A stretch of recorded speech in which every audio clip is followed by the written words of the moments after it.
Hi! So we are here again with a little Fiat. I'm going to show you kind of what I discovered. I actually broke out some wrenches and started causing some mischief. Um, well, as you can see, I don't know if you can see too well, but the lowered suspension is on, and she is a lot lower, like 3 inches lower, and all the more sporty for it. All right, so let's cut to a different camera angle, and I can show you what I've discovered.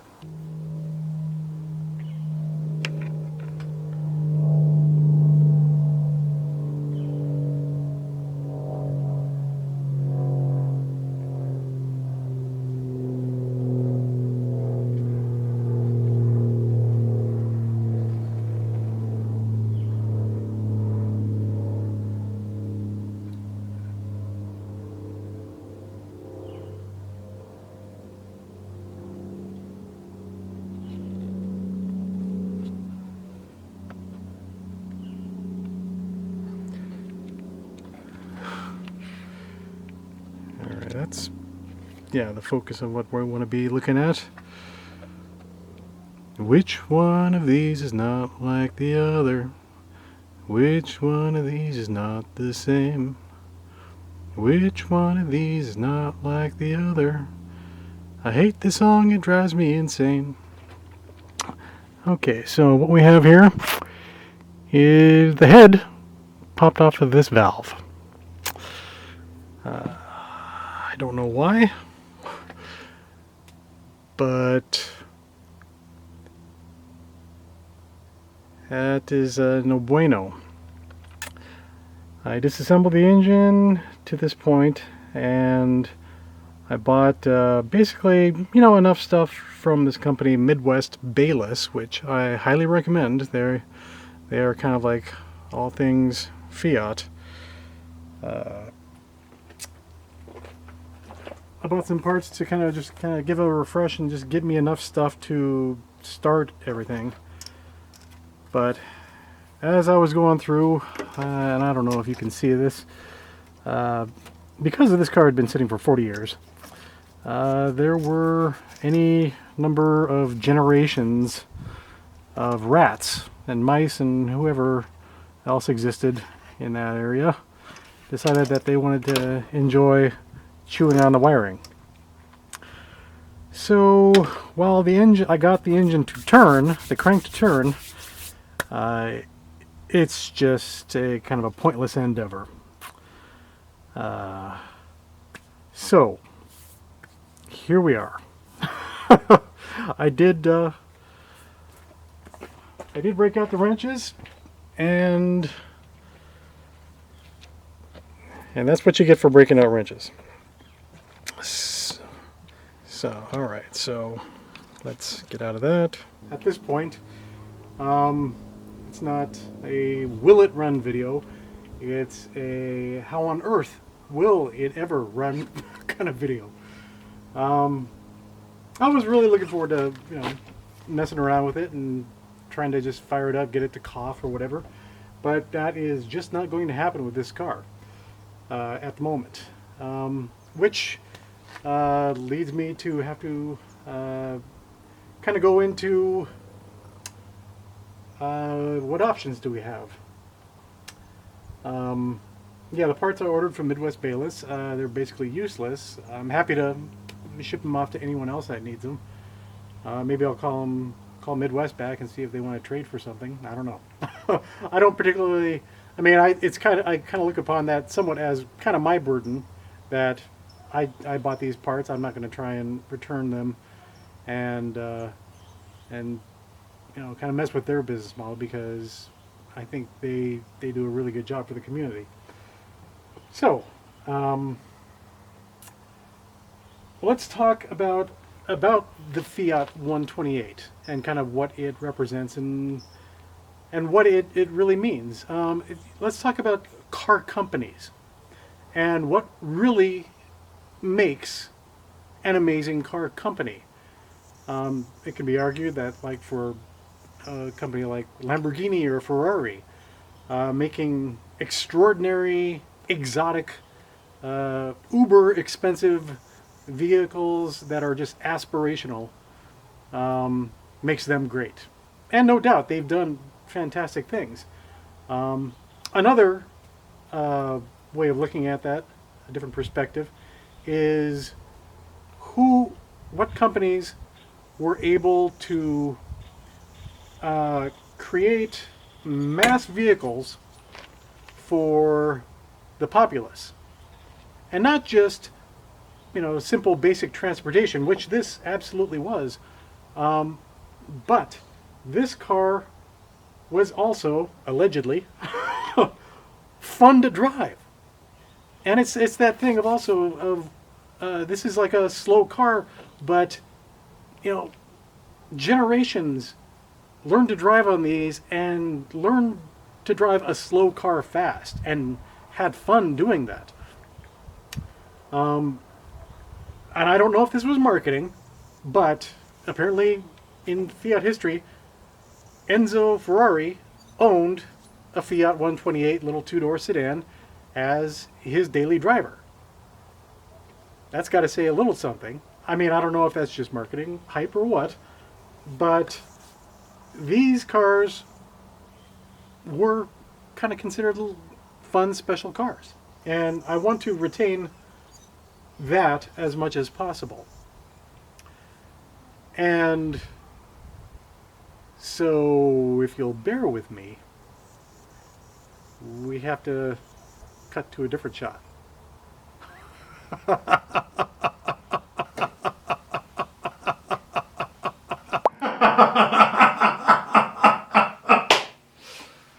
Yes! All right. So let me get my reference material out. I actually got a Fiat 128 Haynes Ownership Workshop manual so I could start tearing that guy out there apart. And I started running into, I got advice from other Fiat mechanics and enthusiasts who absolutely love the engine that's in that car. It's a Lampredi, the guy that designed V12 Ferrari engines. I think his name is Aurelio Lampredi. It's my niece. She's married to an Italian guy, so I have to try and make an effort. The engine in that is a wonderful little engine and very well designed, and if maintained properly, it gives very lively performance. It is a 1.3 liter or a 1300cc engine. Fiat later on moved it up to a 1.5 liter or 1500cc engine. And it's aluminum heads mated to an iron block, and it's a single overhead cam engine which has 2 valves per cylinder, 1 intake, 1 exhaust.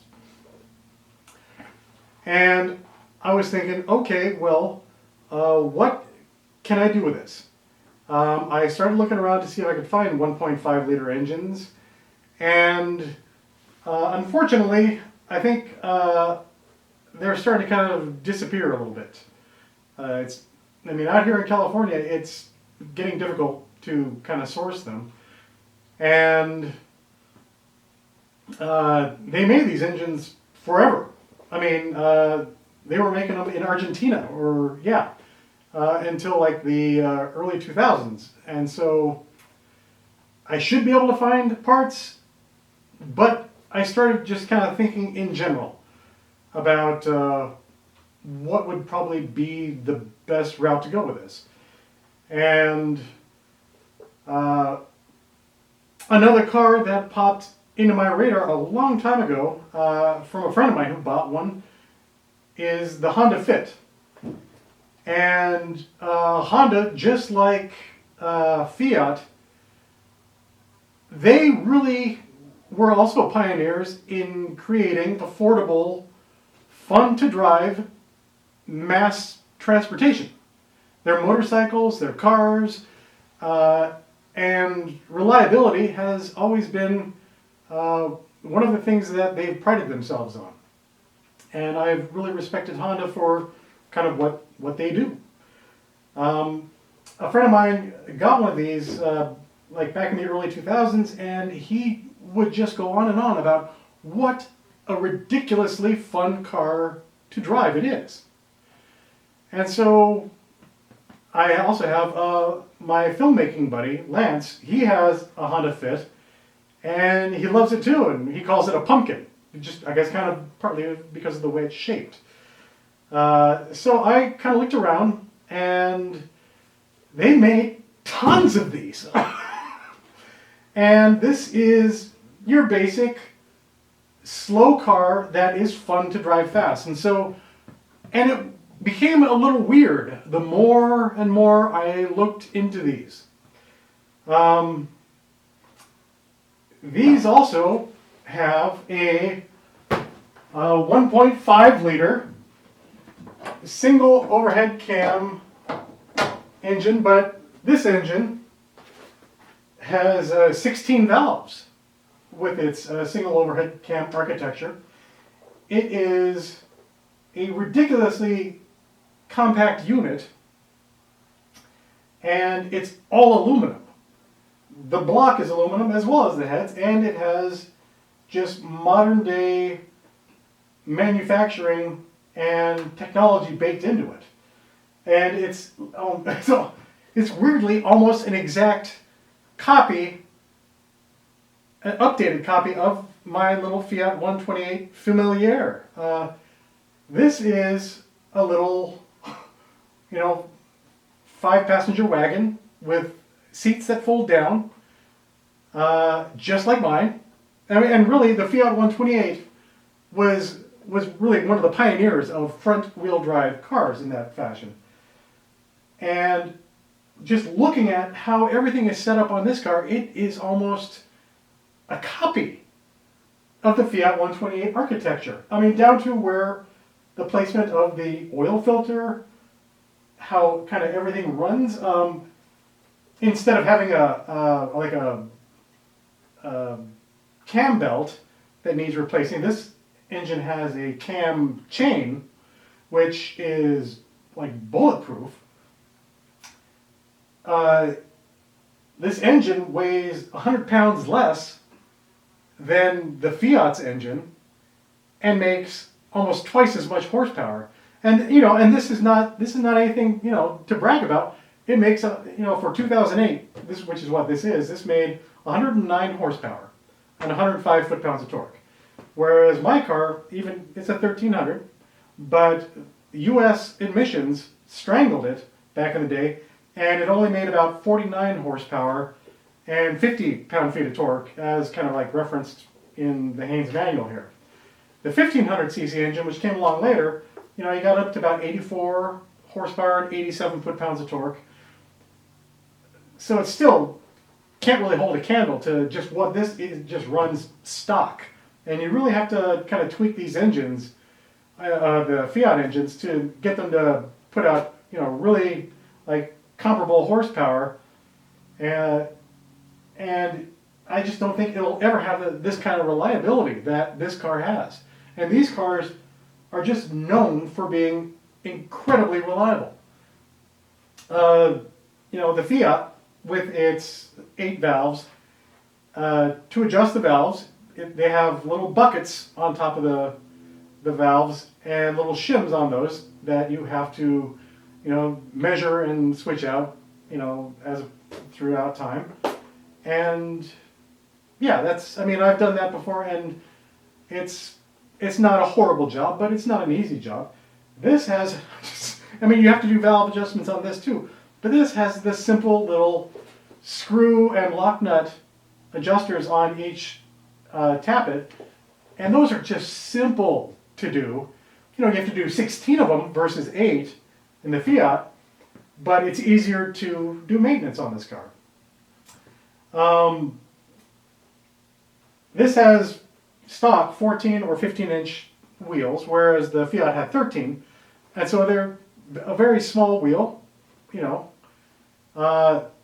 it has rear drum brakes, just like the Fiat 128, and front discs, just like the Fiat 128. The wheelbase on the Fiat is 96.4 inches. The wheelbase on the Honda Fit is 96.5 inches, a tenth of an inch difference. But overall, this car is bigger. The length is like 6 inches longer. The height is about 5 inches taller. The width is about 4 inches wider. So, you know, the packaging is almost identical, but, you know, Honda, I was like wondering, did Honda just go, well, let's make a modern Fiat 128? You know, the track is different. There's about a 6-inch difference in track between the cars. So this car is wider, has a wider track. And the weight, I mean, these cars are known to be pretty lightweight, just because they're just like basically a shell with an engine, very, you know, minimal features and creature comforts. You know, it does have air conditioning and airbags and all the modern safety stuff. So this tips the scales at 2,500 pounds. So 500 pounds over a ton. The Fiat, on the other hand, tips the scales at just slightly over 1,800 pounds. And so this car is basically 700 pounds heavier than the Fiat, and the engine is engine transmission assembly is 100 pounds lighter. And so if I put this engine transmission in the Fiat, the weight will go down to about 1,700 pounds, and it'll be twice as powerful. That sounds fun. Both cars, they just take regular unleaded. They don't need premium. Yeah, so I mean that's kind of the basic thing. But all is not well in Honda land. The crash damage is making me frown. I have to do a little bit of work on this. Interestingly enough, when I've searched around, you know, like on Copart and stuff like that, you find a fair number of Honda Fits that have front end crash damage.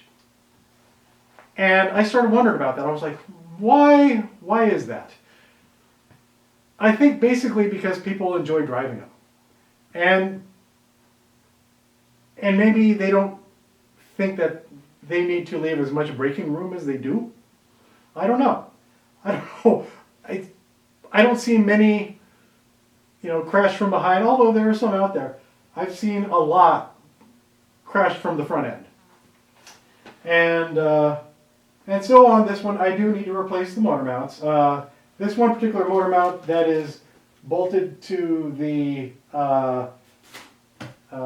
timing chain plate, it broke. So I need to pull out the engine and, you know, pull off the timing chain cover and replace that and get a new motor mount. And this car does have ABS, which I'm not going to be transferring to that. It has an air conditioning compressor, which it's easy to delete, and that's also going to take weight off this engine. Oh yeah, the Fiat engine is an over-square engine. So for its small little 1300cc design, it's got a real big bore versus the stroke of how far the pistons travel in their bore, which is 86 millimeters to 55 millimeters. Fiat did that to be able to put in as big valves as they could so that the engine would breathe. So it's a very revvy little engine if it's allowed to breathe, This engine couldn't, due to EPA regulations. It just basically completely strangled it. This engine, conversely, is a little bit under square. It's almost, a square engine, where the bore measurement is identical to the stroke measurement. But this is 73 millimeters of bore for 84 millimeters of stroke. So it's just a little bit under square. So this is a taller engine, I believe, by a couple of inches. And so when I plop it into the Fiat, I might have to make a little hood bulge in the hood to accommodate it, because I really don't want to dangle the oil pan below the floor of the car. Yeah, no, okay, yes, I need to replace the airbox. But this car runs and drives. It started right up.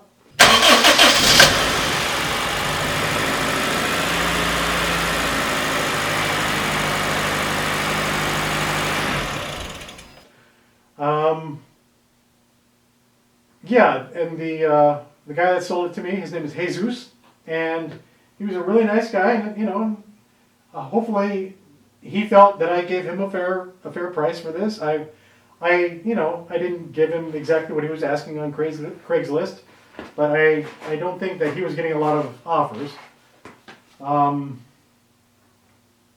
So yeah, I'm an idiot again. And yes, and you're probably wondering, geez, Chris, you're starting to run away with the issues with this car. I mean, are you going to get back to the Scorpion? And yes, I will be getting back to the Scorpion. I just love working on stuff and I guess creating problems. If that bothers you, then so be it. I'm going to, try to be working on both of these concurrently. We'll just see how it goes. If you guys are pissed at me for, deepening projects, I'm trying to learn. I don't really have a tremendous amount on my plate anymore, so I'm using this opportunity to just learn and have fun. I've been working really hard for quite a while, and I think I'm allowed to do this. Anyway, thank you all so much for joining me on this this little video. I guess you can like, you can subscribe. It's nice to see, but yeah, I'm not going to start asking for money for this, because I try to be responsible for what I do. What I do enjoy, what I do like to read, are comments, positive and negative. I have a thick enough skin. I'm not going to start crying and whimpering and flouncing away in frustration because anyone criticizes me. Everyone is welcome to their opinion. I just like doing stuff that I haven't seen a lot of people do. And with all the kind of hysteria in the world about, cars are dying. No, you can't do this, you can't do that anymore. Whatever. I'm not, emitting fluorocarbons working on these vehicles. And when this vehicle gets done and transplanted, this car, and it's going to maintain its catalytic converter and exhaust system, all that stuff. So this car is classified as a low emissions vehicle. and it gets great gas mileage, and I think it's a much better thing to do than to spend 35,000 or 50,000 or 80,000 on an electric vehicle that has to get made from scrap, from nothing, and have all the emissions created in the making of that vehicle. And, you know, over the course of me using these vehicles, I'm not going to be, I don't commute. You know, I might go on like a little road trip or something like that, but I'm not going to be spending hours and hours and hours burning gas. You know, if it turns out to be ridiculously fun, yeah, sure, I'll go out for a drive and, you know, enjoy the curves a little bit in it. Maybe crash the front end, because apparently it's really easy to. But yeah, anyway, that's enough. I just want to wish everyone a Happy New Year. I hope everyone has a happy and safe New Year. Please, everyone, just get out there, talk to friends, talk to neighbors. Everyone just feels like everyone is still sort of like dealing with all this political, environmental, economic bullshit of this world. We're all just people. We're all in the same boat. We are all in the same boat. We're not going to get off this planet. Even if we get off this planet, we're not getting off this planet. And this is an awesome place. And I don't think that anything is going to turn to crap. And if things start turning to crap, we can turn it around. And I think we have to have a little more faith in ourselves and in each other and look for the best in all of us. So just do the best you can, whatever it is. Anyway, that's it. I always kind of go off on these rants. But I love you guys, and I look forward to seeing you again next time. Anyway. Take care.